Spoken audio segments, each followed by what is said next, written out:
Nous aurions pu titrer ce live Boîte Noire, mais le titre était déjà pris. Alors, on va faire plus simple et on va se contenter de tout ce que vous avez toujours voulu savoir sur le BEA sans oser le demander.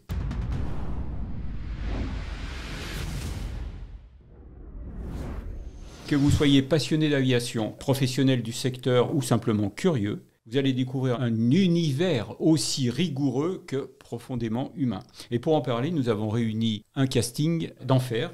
Bonjour Pierre-Yves, bonjour Thierry. Bonjour. Bonjour Gilles. Pierre-Yves Huer, tu es le directeur du BEA, donc le Bureau d'enquête et d'analyse pour la sécurité de l'aviation civile, l'autorité française chargée de comprendre ce qui s'est passé quand tout a basculé. Et toi, donc, Thierry Rozek, tu es enquêteur au BEA et tu as vécu plusieurs enquêtes de l'intérieur. Il y a quelques années, cette rencontre aurait été inimaginable. Le BEA va fêter donc ses 80 ans l'année prochaine. Et pendant plus de 50 ans, le BEA a travaillé dans l'ombre. Le premier lecteur de ces rapports, c'était le ministre des Transports qui décidait si le rapport devait ou non être rendu public. En général, il disait non, c'est pas la peine, ils n'ont pas besoin de savoir. Aujourd'hui, le public peut suivre en temps réel le travail du BEA. Sur les réseaux sociaux, et ça c'est quand même une sacrée révolution. Et donc sans refaire tout l'historique, Pierre-Yves, c'est à quel moment que les pouvoirs publics ont compris la nécessité de rendre publics les rapports du BEA? Ce n'est pas forcément quelque chose de facile à dater. Il y a d'abord une attente très forte de transparence, de besoin de comprendre et de partager. Et pour ça, ce que l'on attendait de l'autorité chargée des enquêtes, chaque mot est important dans sa définition, c'est qu'elle puisse diffuser, partager et faire progresser finalement la sécurité, parce que c'est ça la mission principale.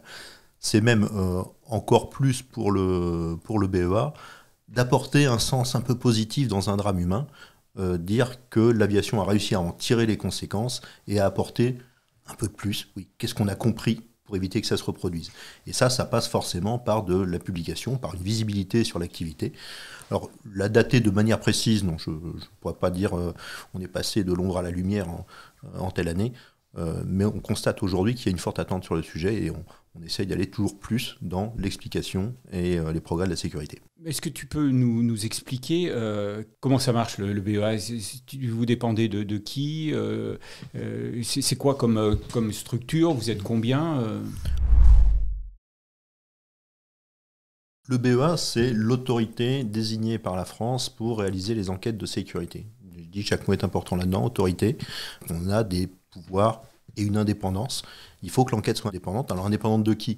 De l'administration, des autorités de certification, de l'industrie, pour pouvoir sereinement et en toute indépendance dire ce qu'on l'estime devoir être dit sur un événement. Enquête de sécurité, c'est aller rechercher, comprendre ce qui s'est passé et en tirer les enseignements pour éviter que ça se reproduise. On ne va pas chercher des responsabilités, c'est vraiment comprendre pour éclairer. Nous sommes un effectif entre 80 et 90 personnes à peu près, ce qui en fait une entité d'enquête quand même assez importante et parmi les meilleures mondiales, je n'ai pas de problème à le dire.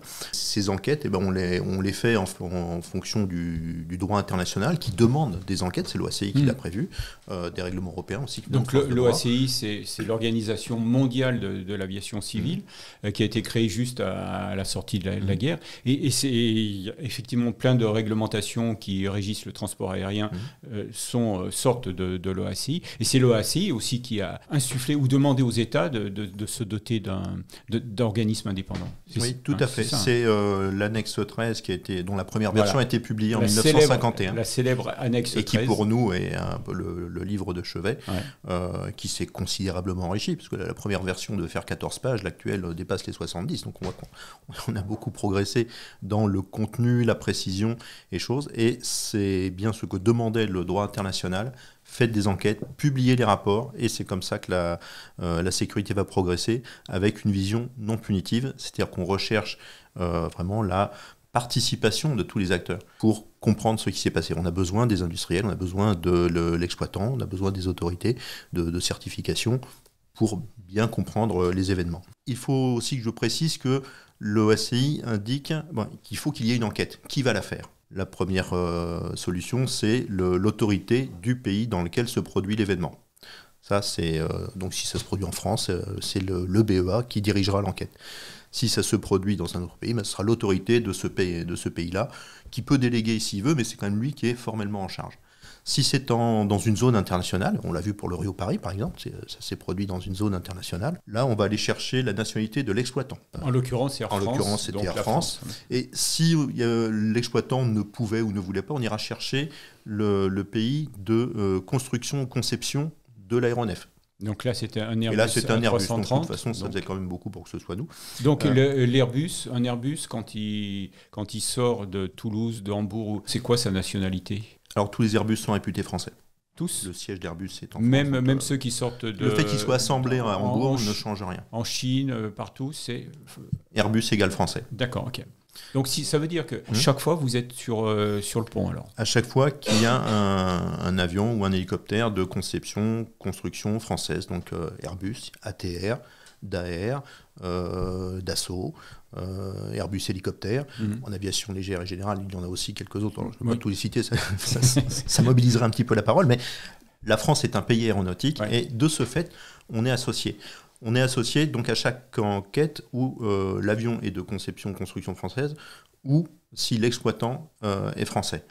Vous avez noté que je n'ai absolument pas parlé de la nationalité des victimes. Oui. Donc l'enquête est dirigée par une autorité. Vont participer de droit à l'enquête les autorités de pays exploitants, construction, conception. Après, l'autorité qui dirige l'enquête peut désigner d'autres autorités si elle le souhaite, mais là, c'est vraiment sa libre décision. Le fait d'avoir des ressortissants de votre propre pays parmi les victimes ne vous donne pas le droit de participer à l'enquête. Vous serez un petit peu associé, vous verrez 2-3 choses, mais vous ne pouvez pas peser sur le rapport, vous ne contribuez pas autant que les autres qualités que j'ai exprimées. Mais alors, un accident, par exemple, d'un ATR en Éthiopie, donc vous êtes impliqué dans l'enquête, mais qui est le patron alors je ne sais pas comment vous l'appelez. L'autorité éthiopienne va diriger l'enquête. C'est le directeur de l'enquête, c'est un Éthiopien, donc. Oui, ce sera nos homologues éthiopiens qui dirigeront l'enquête et nous serons associés. Et cette association dépendra en termes de profondeur de ce qu'accepte celui qui dirige l'enquête, qui a vraiment un rôle très très fort. On voit aussi que les discussions se passent entre autorités d'enquête. Bien sûr, il y a des conseillers techniques possibles de la compagnie aérienne, du fabricant de l'aéronef, qui sont là. Mais ils sont en conseillers techniques. C'est pour ça que c'est important d'avoir une autorité d'enquête qui a une certaine reconnaissance pour pouvoir valablement parler et essayer de peser un petit peu sur les choses. Alors justement, donc a priori, chaque État doit avoir son BEA national. On sait que c'est devenu tellement technique, tellement high-tech, une enquête sur un accident d'avion. La plupart des pays n'ont pas les moyens de réunir des experts, d'envoyer des enquêteurs sur le terrain. Comment ça se passe ? Est-ce qu'il y a des moments, certains pays disent non, nous on est incapables de le faire et on vous passe le flambeau ? Alors ça peut arriver. Et vous, dans ce cas-là, vous vous retrouvez directeur ou vous êtes quand même toujours sous l'autorité du... Alors là, pour moi, il y a toujours une autorité du pays qui demande en assistance technique que l'on fasse. Ça peut être une demande d'assistance technique, auquel cas c'est toujours eux qui vont diriger l'enquête, mais on contribue plus fortement sur certains aspects. Ils peuvent la déléguer entièrement, auquel cas on a les pouvoirs complets de la direction de l'enquête. Maintenant, beaucoup de pays ont quand même la capacité de garder la direction de l'enquête, mais associent fortement les autorités qui ont beaucoup plus d'expérience et dont on voit que ça suit un petit peu, en termes d'importance, le fait d'être un pays aéronautique. Dans les grandes autorités d'enquête, on va trouver le NTSB américain, on va trouver nos habits britanniques, nous en faisons partie. Le Brésil qui est Embraer aussi qui compte. Les Russes sont aussi très très bons en autorité d'enquête, mais la Russie est un grand pays aéronautique.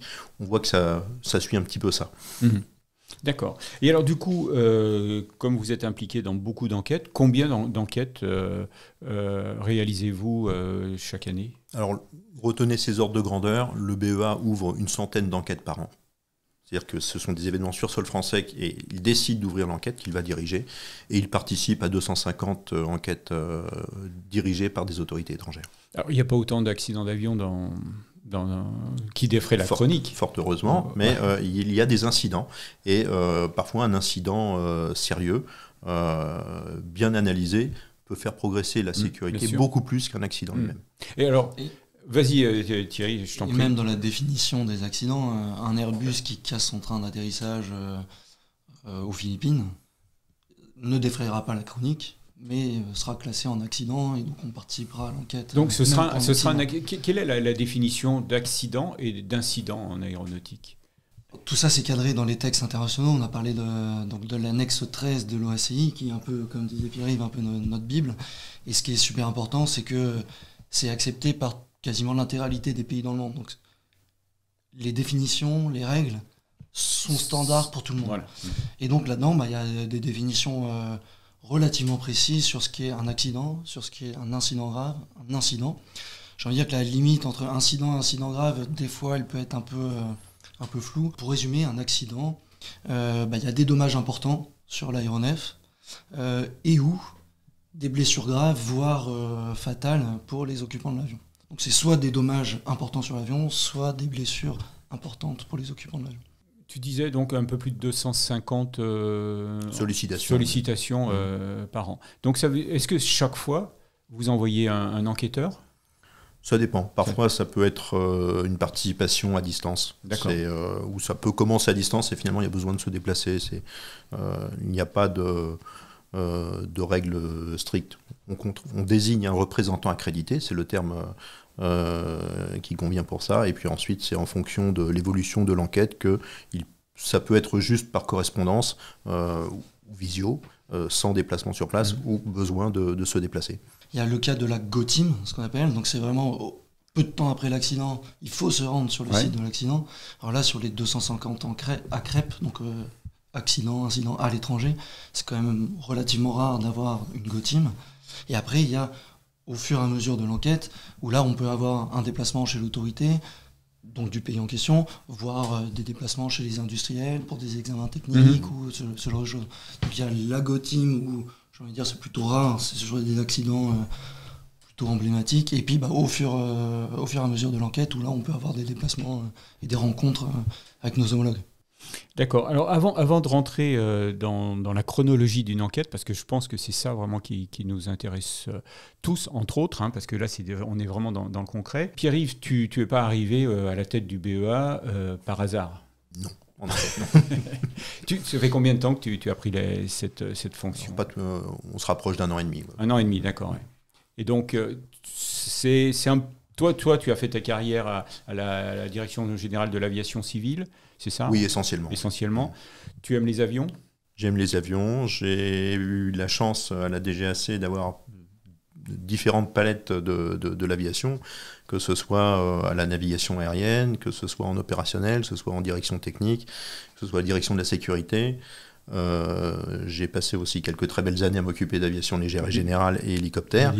Oubliez l'hélicoptère. Ça faisait un tout, et quand l'opportunité s'est présentée, j'avoue que je ne me suis posé absolument aucune question. J'avais envie d'y aller. Et je suis aujourd'hui un homme très heureux. Ça a l'air d'être le cas, effectivement, et quand on en parle entre nous, c'est vrai que tu as l'air d'avoir trouvé vraiment ce que tu cherchais là en arrivant au BEA. Oui, tu travailles avec des experts, ça aussi, tu es entouré d'un niveau d'expertise incroyable. Thierry, toi, tu es arrivé comment au BEA ? Moi, je suis ingénieur ENAC de formation. Donc de l'aviation civile ? De l'aviation civile, ENAC à Toulouse, l'École nationale de l'aviation civile. J'ai fait un premier poste à la DGAC à Paris. J'étais inspecteur opérations aériennes, donc en gros c'est la surveillance des compagnies aériennes françaises, et à Paris on était en charge principalement d'Air France. Alors quand on dit surveillance, ça veut dire... conformité, sécurité, voilà, c'est ça, préparation des vols. T'étais pas au bord de la piste avec des Non, jumelles. tout à fait, c'est vraiment sécurité, conformité, formation des pilotes, opérations aériennes, etc. Et donc après ça, je suis arrivé en 2017 au BEA, donc ça commence à faire un petit peu maintenant, en tant qu'enquêteur. 2017, 2017, exactement, ouais. Et alors, je suis très heureux. Ouais. Donc, j'aimerais bien que tu nous expliques comment fonctionne une enquête. Tu as des exemples comme ça qui sont assez représentatifs de votre travail à vous, les enquêteurs.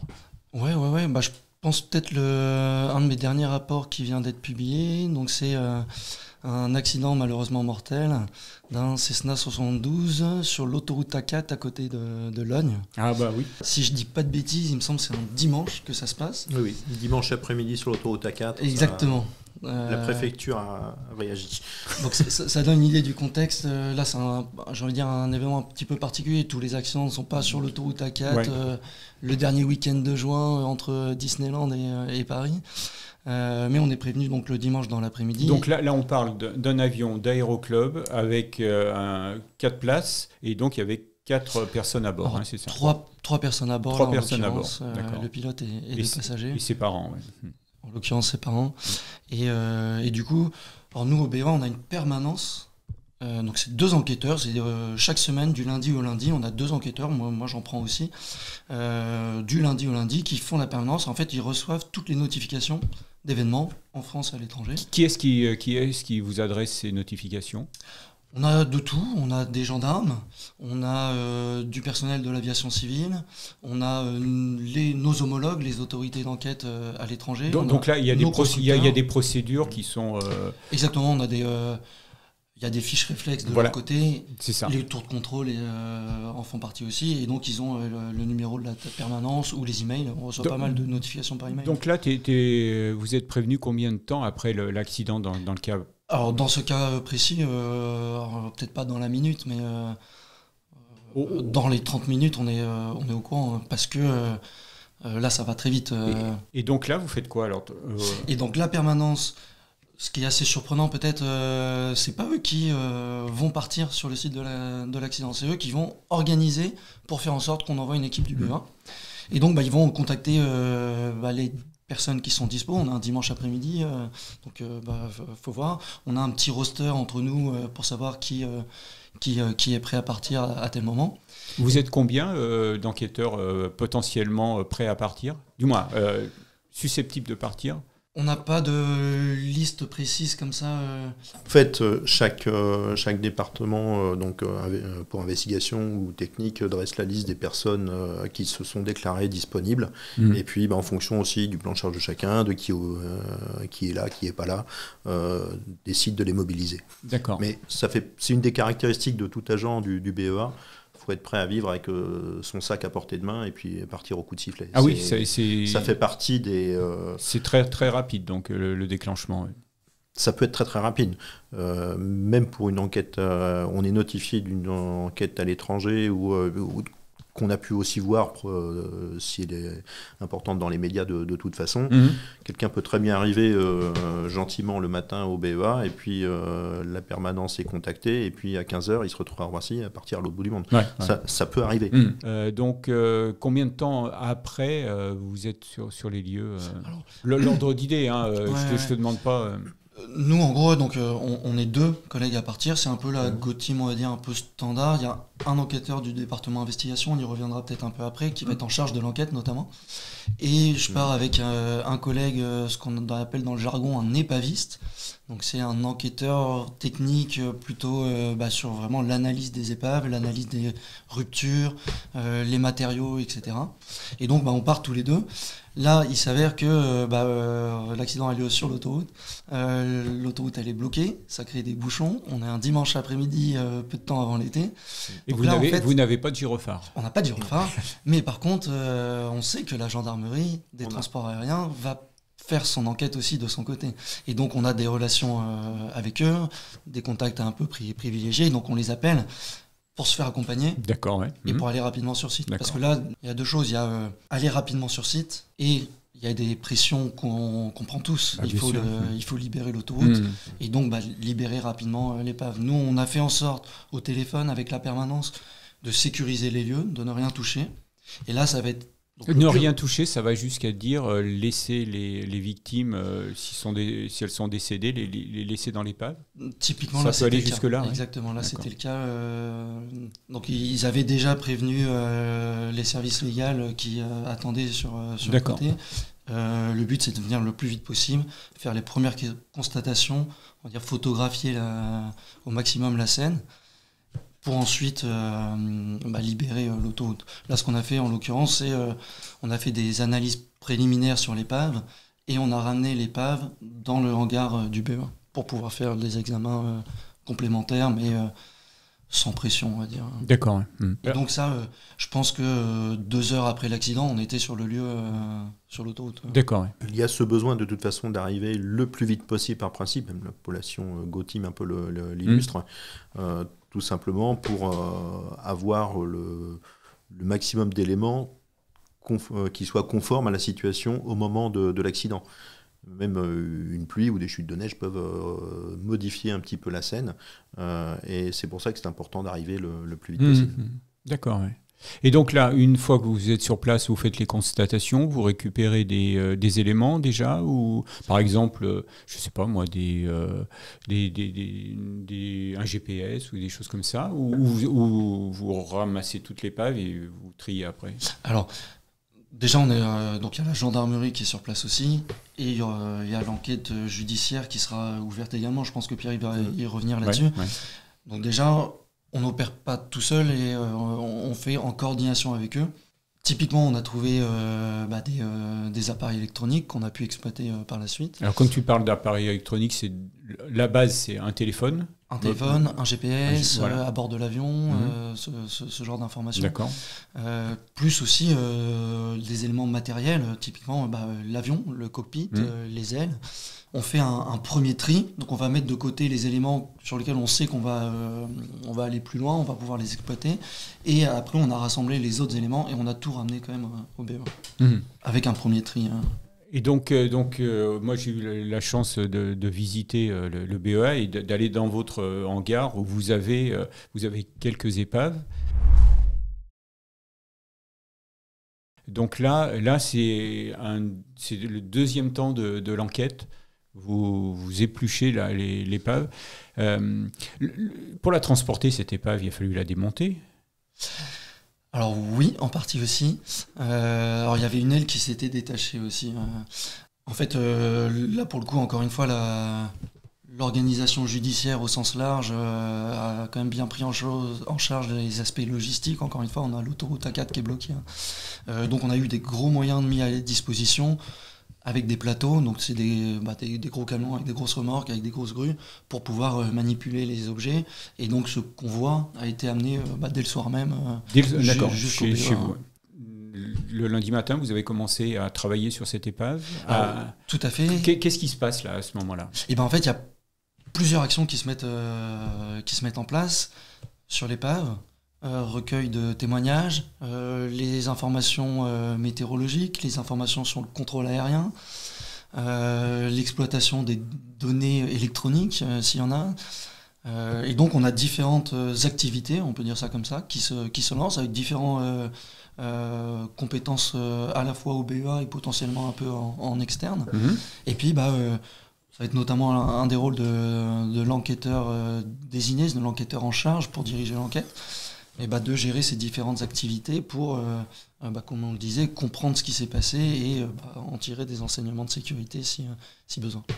Et donc là, ça fait intervenir des extérieurs aussi, donc le contrôle aérien, puisque quand on lit le rapport, c'est quand même important l'échange qu'il y a eu entre le pilote et le contrôleur aérien. Donc ça donc c'est facile à obtenir, ça, c'est les échanges. Oui. Ça fait partie des automatismes, ça. Ça fait partie des automatismes. La direction des services de navigation aérienne a l'habitude de ça, c'est qu'il faut préserver les enregistrements des fréquences, donc ça c'est parfaitement fluide. Ce qu'illustre Thierry dans son propos, c'est qu'une enquête c'est en fait un sport d'équipe, et on va aller mobiliser différents spécialistes en interne, voire en externe si on a besoin de l'extérieur. Mais en récupérant un maximum d'éléments sur la maintenance, les aspects opérationnels, si c'est un club, quelles sont les règles du club, les renseignements sur le pilote, sur le contrôle aérien, sur la plateforme, tout ce qui peut être récupéré et élaborer un factuel dont sortira une analyse ensuite. Alors là donc, ça ressemble presque à une enquête policière, mais avec la grande différence, c'est que vous ne cherchez pas à identifier un coupable. Hein. Vous cherchez à mettre en évidence les causes. Il y a une finalité totalement différente, puisque c'est vrai qu'on va travailler sur les mêmes éléments de l'avion, de tout ce qui l'entoure, des règles opérationnelles ou d'entretien qui s'appliquaient à lui, mais dans une recherche pour nous d'enseignement, quand la justice va chercher à établir s'il y a ou pas des responsabilités et quelles conséquences elle doit en tirer. Donc même intervention sur les mêmes éléments, mais avec des finalités vraiment totalement différentes. J'en reviens donc à l'accident de notre Cessna sur l'autoroute A4. On sait très bien que dans un avion comme ça, il n'y a pas de boîte noire. Hein. Donc d'enregistreurs de vol, là aussi, on prendra le temps d'expliquer ce que sont les enregistreurs de vol, les célèbres boîtes noires. Mais donc, comment vous pouvez reconstituer les derniers moments du vol ? Il y a de plus en plus de calculateurs présents, même dans les avions légers. Toutes les suites avioniques sont équipées de calculateurs qui ont des données et on a développé une capacité pour essayer de faire parler ces enregistrements-là. Autre piste possible, c'est bien entendu aussi tous ceux qui ont des tablettes avec des outils d'assistance à la navigation ou à la préparation du vol. On en connaît plusieurs dans le monde de l'aviation légère. S'il y a des choses enregistrées sur ces tablettes ou ces téléphones, on peut les récupérer pour essayer d'illustrer les choses.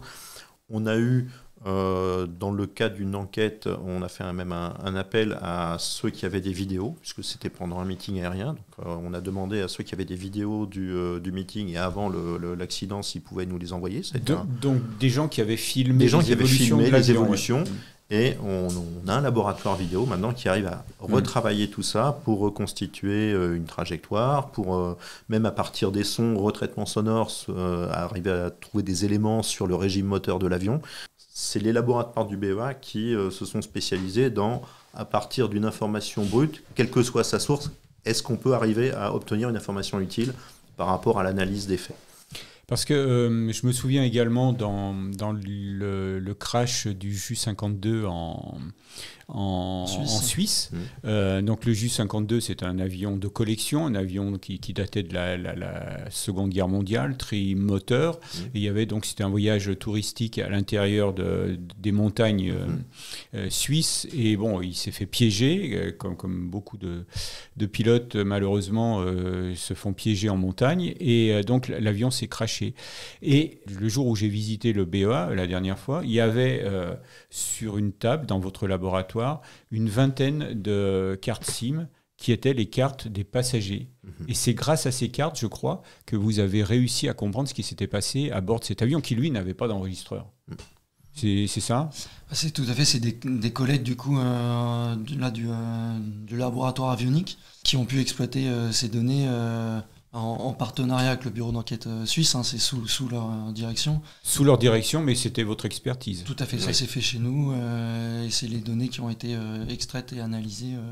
Mais alors ça c'est quand même pas naturel, elles sont pas faites pour ça les cartes SIM. Donc il a fallu que vous développiez une compétence nouvelle au niveau du laboratoire. Comment ça se passe ? Alors, ça a été une compétence développée avec des spécialistes en électronique. Parce que là, on est loin même à comprendre les composants et parce que si le composant est intact, sa lecture est plus facile. C'est une lecture d'une carte SD comme on peut en trouver partout.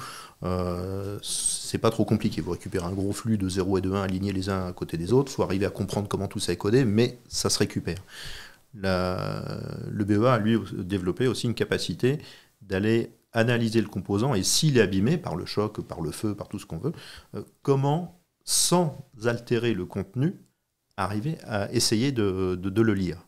Et c'est ça qui est une compétence très pointue. Il faut vraiment des spécialistes et des passionnés d'électronique à un niveau très élevé dans la conception même du composant et arriver, le cas échéant, à le réparer ou le mettre sur une carte saine qui, elle, n'est pas abîmée pour arriver à la lire. Donc ça s'est fait un petit peu au fil des besoins, quand on s'est rendu compte qu'il y avait à travers tous toutes ces cartes mémoire dans un cadre non certifié, donc au-delà des enregistreurs, mais qu'il y en avait quand même beaucoup à bord, parfois du fait de l'équipage ou des passagers, parfois du fait des calculateurs présents à bord de l'avion, mais que c'était une source très intéressante pour compléter l'analyse et la compréhension de l'événement.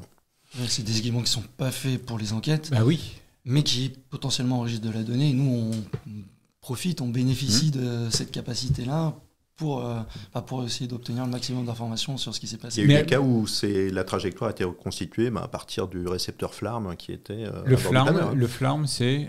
Alors c'est un dispositif qui est sur tous les planeurs relevant de la Fédération française de vol en planeur et qui donne une alerte sur les autres appareils environnants. C'est un peu le TICAS du pauvre ? Je le définirais pas comme ça. D'abord, il y a différentes fonctionnalités. Ce qu'il est vrai, c'est qu'il a été mis au point, d'abord pour les planeurs, c'est là où il a été développé, pour que quand eux cherchent des ascendances et sont souvent beaucoup au même endroit, alerter le pilote de planeur sur ce qui l'entoure. Alors, quand il s'agit d'exploiter une carte SIM, on n'est plus du tout dans le domaine aéronautique. Donc là, on n'a pas besoin d'ingénieurs qui sortent, comme Thierry, de l'ENAC. Vous allez les chercher où, ces spécialistes, ces experts ? On va les chercher, quelle que soit leur école ou l'université ou leur formation. L'ENAC forme aussi de très bons spécialistes en électronique. Je ne voudrais pas que l'ENAC dise que je méprise, c'est surtout que j'ai fait la filière électronique, moi, l'ENAC. Donc. Mais le BEA va chercher à l'extérieur en fait, l'expertise ou les compétences qu'il n'a pas. C'est ainsi que dans un autre domaine qui est la science des matériaux, on a des gens qui ont des doctorats et qui sont chez nous et qui sont vraiment très très pointus dans leur domaine. Le recrutement principal du BEA, ça vient bien sûr des techniciens et ingénieurs formés à l'ENAC, mais pas uniquement. Et quand on sent le besoin de développer une compétence ou d'avoir une compétence interne, on va la chercher. Alors là, par exemple, tu parlais des experts en connaissance des matériaux. Ça me rappelle, moi, l'accident de l'A380 au-dessus du Groenland, qui a perdu un de ses moteurs. Vous avez mis un temps fou pour le retrouver. Quand je dis un temps fou, c'est plusieurs saisons, parce que là, mais vous êtes quand même arrivé. Et là, on s'est aperçu qu'il y avait une paille ou quelque chose dans une pièce. Oui, c'est une enquête très intéressante, puisque en l'absence de cette pièce... Là, on était plus loin que l'autoroute A4. Oui, c'était au Groenland, dans un endroit très hostile. Et puis, à nouveau, il n'y a pas eu de blessés ni quoi que ce soit. L'équipage, au lieu de 4 moteurs, on n'avait plus que 3, mais c'est quand même posé en toute sécurité au Canada. Ce qui fait que les Canadiens ont commencé à prendre l'enquête. Après, on s'est aperçu que l'événement s'était produit au-dessus du Groenland, donc les Danois ont dit c'est pour nous, avant de s'apercevoir que finalement, ils préféraient la déléguer au BEA pour nos compétences techniques et le fait qu'on était impliqués à différents titres. Mais c'est vrai que le consensus global, avant de retrouver cette pièce, c'était probablement un problème de maintenance. C'est ce qui paraissait le plus plausible. Et là, c'est vraiment l'opiniâtreté du BEA, mais aussi celle d'Airbus de vouloir comprendre et qui a contribué, celle d'Air France de vouloir comprendre. Je tiens à saluer quand même le tissu industriel français qui participe aux enquêtes dans le but de comprendre. Et ils ne nous lâchent pas, ils nous assistent dans ce genre d'opération. Donc premier défi qui est déjà un succès en soi, arriver à retrouver la pièce. Localiser la pièce. Là, c'était la banquise. Oui, retrouver sous 6 mètres de neige et de glace une pièce métallique. Ça a été l'ONERA nous a aidés avec des l'ONERA, c'est le laboratoire de recherche au niveau aéronautique français. C'est une des chances du BEA de travailler avec beaucoup d'organismes de pointe. Et une fois cette pièce récupérer, ce qui était déjà un succès en soi, arriver à comprendre ce qui s'était passé. Et là, c'était finalement une rupture en fatigue sur un phénomène qui était jugé totalement improbable par l'ensemble de la profession. Il n'y avait pas de faute ou de malfaçon. C'est simplement à l'usinage d'une pièce que vous avez, d'un point de vue de répartition d'atomes... Une grosse pièce métallique. Soufflante. C'était quand même assez gros. Mais là... C'était lié à une propriété de l'alliage de titane, et c'est au moment d'usiner cette pièce que se fait une répartition, et dans un cas, une faiblesse peut apparaître. Et donc l'apport du BEA, ça a d'abord été de découvrir véritablement cette cause et d'en tirer les enseignements en termes d'opération de maintenance, puisqu'un départ en fatigue, il faut arriver à détecter avant que ce soit trop grave, et donc d'adapter finalement les conditions de maintenance associées au moteur. Alors là, comme tu le racontes, ça s'est fait assez vite. En fait, ça a pris quand même plusieurs années parce qu'il a fallu laisser passer l'hiver. Quand vous êtes revenu, la couche de glace avait encore augmenté. Il a fallu creuser profondément. Alors non seulement la couche de glace avait augmenté, mais ça avait bougé parce que la banquise c'est très mobile. Donc en fait, la pièce n'était plus du tout à l'endroit qu'on avait repéré. Donc plusieurs campagnes de recherche. Alors, je reviens à quelque chose de beaucoup moins spectaculaire, mais beaucoup plus dramatique, malheureusement. C'est cet accident du Cessna. Donc là, vous êtes en train de d'éplucher toutes les informations. Au passage, je voudrais lire ce message de Franck. Mes pilotes d'avions légers, pensez à laisser le mot de passe de votre tablette, téléphone à quelqu'un et à activer votre application de navigation favorite avant le décollage, même pour un vol local à vue. Vous reprenez à votre compte ce conseil ? Oui. Nous, on est surtout sur l'aviation générale, les hélicoptères légers, les petits avions, les ULM. Il n'y a pas d'enregistreur de vol dans la plupart des cas, et donc toute source d'information, elle est importante pour nous. Et si on peut recouper différents types d'informations, c'est encore mieux. Donc une application de navigation pour un pilote, déjà, ça lui est utile en vol. Et ce qu'on ne lui souhaite pas, si jamais il se passe quelque chose, nous, potentiellement, on arrivera à exploiter des données. Et alors, cette enquête, elle a pris combien de temps? Parce que le rapport est sorti récemment. Hein. Ouais, c'était le 30 juin, l'accident, et là, le rapport est sorti en avril, je dirais. C'est ça, avril, oui. On a un objectif au BEA sur les enquêtes, on va dire, qui ne sont pas des enquêtes majeures, c'est de publier sous 1 an. Donc ça, c'est un objectif. Il peut arriver pour diverses raisons et diverses raisons pertinentes de dépasser cette année. Mais dans l'idée, c'est de publier sous 1 an. Oui. Pour quelle raison cet objectif d'1 an? L'OACI le recommande, ça donne un objectif de temporalité, d'avoir au moins la date anniversaire, soit le rapport, soit au moins un point d'étape. Une enquête est ce qu'elle est, avance au rythme qu'elle peut. On vise des enseignements ou des leçons en termes de progrès de la sécurité. Si ces leçons sont importantes, autant qu'elles apparaissent le plus vite possible. C'est pour ça qu'il y a une certaine demande de publication rapide des rapports. Déjà, qu'il y ait publication des rapports, l'OACI suit de très près cette demande que les États publient. Parce que des fois, il n'y a pas de publication ? Ça prend plus ou moins de temps. Il y a des pays pour lesquels ça peut être long. Il y a cette incitation déjà à publier et après à publier vite. Et dans le fait de publier vite, c'est parce que s'il y a progrès de la sécurité, que tout le monde en bénéficie le plus vite possible. C'est un peu ça l'idée. La raison d'être des rapports que vous faites, des moyens énormes que vous déployez, parce qu'on a parlé de ce bout de métal aller chercher à 6 mètres de profondeur sur la banquise. On pense tous évidemment aux boîtes noires du Rio Paris, où là il a fallu des années pour les localiser et aller les chercher à 3000 mètres de profondeur. Oui. Hein, 3-4 000. 4000 mètres de profondeur, ça a pris du temps. Mais à la sortie, tous ces efforts et ces moyens financiers et humains mis en œuvre vont tous dans le même sens. Essayer de comprendre pour éviter de refaire la même erreur ou corriger le défaut.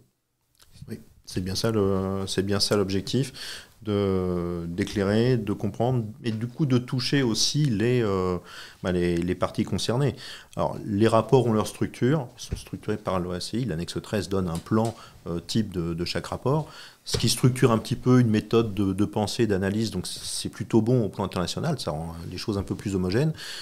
Ça ne les rend pas forcément beaucoup plus lisibles quand vous avez des rapports qui dépassent les 100, 200, 300 pages. Je pense à certains rapports qui même dépassaient les 600 pages.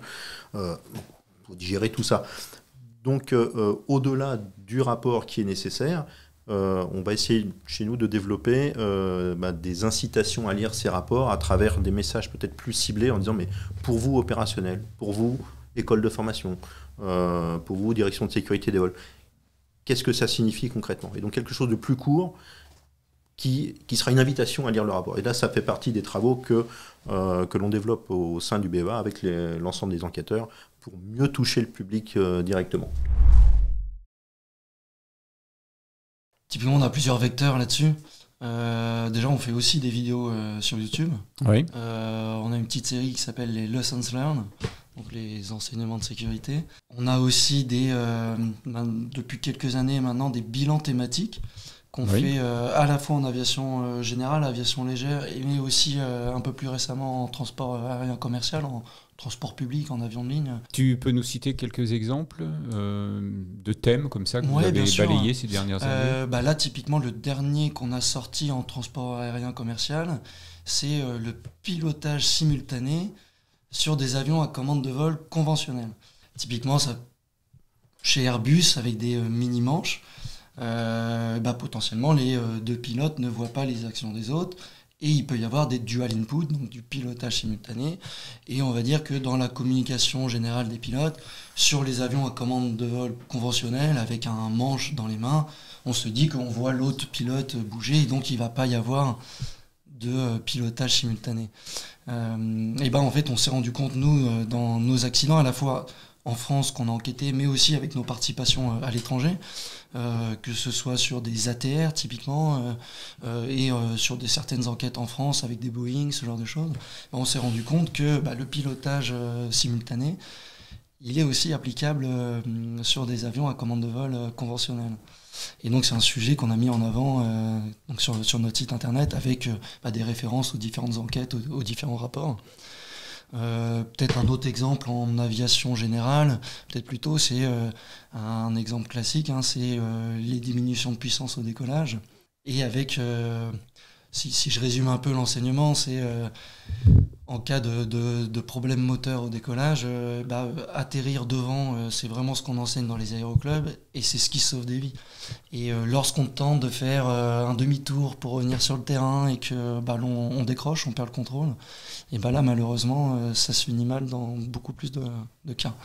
Et donc typiquement ça fait partie des enseignements qu'on met en avant sur le site internet. Parce que, donc, effectivement, certains rapports, mais c'est vraiment pas le cas de tous, sont assez volumineux. Mais vous arrangez quand même toujours à la fin à mettre un résumé et les conclusions. Ce qui fait qu'on peut passer, pour les non-spécialistes, on peut très bien aller rapidement à la fin et comprendre ce qui s'est passé quand même. Oui, dans la partie conclusion, il y a une reprise du scénario, des faits contributifs et puis des enseignements. Néanmoins, ne lire que cette partie-là peut vous faire passer à côté de quelque chose. D'où le fait qu'on réinsiste parfois sur des thèmes précis identifiés, la gestion de l'énergie en approche, ou les cas d'autres situations que Thierry a mentionnées, pour vraiment bien ciblé sur un message. Et à nouveau, c'est une invitation. On va mettre sous le thème les différents rapports qui viennent illustrer ce thème-là. Quand on a fait les vidéos mis en ligne, et puis la dernière concerne le rapport qu'on appelle 6 pieds chez nous, donc d'erreur de calage QNH en approche à Roissy, on sait que cette vidéo, elle est vraiment libre d'usage. Des directions de sécurité des vols, des ATO l'ont utilisée et on en est très content parce que c'est justement le but. Et cette vidéo, elle a été faite avec l'accord de tous les concernés. Les contrôleurs aériens, l'équipage de l'avion nous ont dit on est d'accord avec ça, vous pouvez. Ce qui prouve que c'est bien toute la communauté aéronautique qui est d'accord pour mettre du matériel pédagogique ou d'alerte, appelons ça comme on veut, de manière à pouvoir progresser. Pour rebondir sur ce cas, justement, donc ça c'est une enquête que j'ai dirigée, là, le CPI ACDG. Et je ne voulais pas le dire, c'est pour ça. Et le rapport d'enquête fait 160 pages. Donc on sait que c'est un rapport qui est conséquent, qui est très complet, en fait, et dans lequel il y a plein d'informations, on va dire, pour les entités, avec des recommandations fortes pour la communauté aéronautique. Mais on sait aussi que le pilote dans son avion de ligne, dans son Airbus, ou le contrôleur aérien dans sa tour, il va peut-être pas lire les 160 pages. Et donc c'est pour ça qu'on a associé plusieurs médias, plusieurs vecteurs. Donc on a fait une petite vidéo de 5 minutes, avec à la fois une petite explication et puis une animation du vol, on rejoue l'événement. On a publié donc le rapport, bien entendu. On a publié un résumé du rapport qui fait seulement 3 pages. Comme dit Pierre-Yves, c'est pour donner les principaux éléments et donner envie au lecteur d'aller lire la suite. Et on a publié aussi ce qu'on appelle un Safety Digest, qui est vraiment orienté compagnie aérienne, pilote. Celui-là, il fait 1 page, qui résume en quelques points avec un petit graphique. Voilà ce qui s'est passé dans l'événement, et voilà ce qu'il faut que vous en tiriez, vous en tant qu'opérateur, vous en tant que pilote. Donc ça, c'est des vecteurs qui accompagnent le rapport final, qui reste quand même la production principale et la vocation du BEA. Mais on pense que c'est des éléments qui alimentent les discussions pour tout le monde. Tout ça, c'est pour aller dans le sens, pour améliorer la sécurité de l'aviation et l'élever à un certain niveau, au plus haut, et la maintenir au plus haut niveau. L'année dernière, dans le transport aérien, ça n'a pas été une année très bonne, 265 morts au niveau mondial, je crois, quelque chose comme ça. Mais il faut le ramener aux 5 milliards de passagers. Et ça, c'est quand même assez extraordinaire. On le dit pas assez, je trouve, mais on est même tombé certaines années en dessous de 100 morts. Ça reste toujours beaucoup, on est obligé de le dire, c'est beaucoup, tout ça. Mais n'empêche que c'est quand même un moyen de transport sûr. Et les enquêteurs et les bureaux d'enquête et d'analyse ont beaucoup contribué et continuent à contribuer à cette amélioration de la sécurité, notamment par les recommandations que vous faites à la fin de chacun de vos rapports.